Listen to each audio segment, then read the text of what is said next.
Sénégal Tulsu.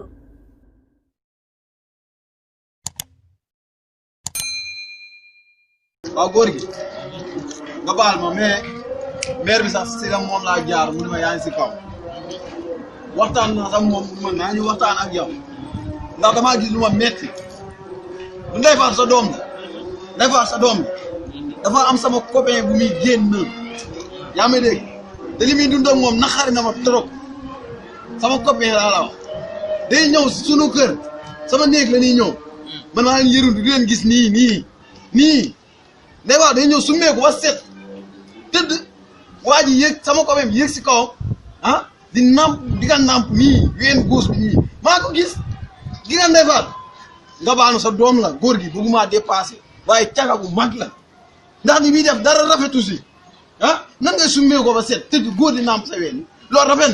na ah li ma si gën a metti nag copain bi osé ba bëgg a dee daa ma demal si papa Ndeye Fatou nga wax Ndeye Fatou dafa ëmb nii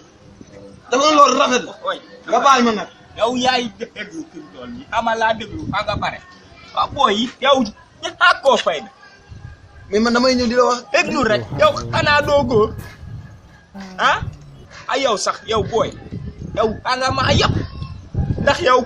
kattoo katantaanoo katuluwoo ci katam ñëwul seen kata ngi ci kër gi ay lijjanti katu jàmbur kata sa coot nday jóg génn si ibiti ma ngi saaga kata sa coot nday romba sama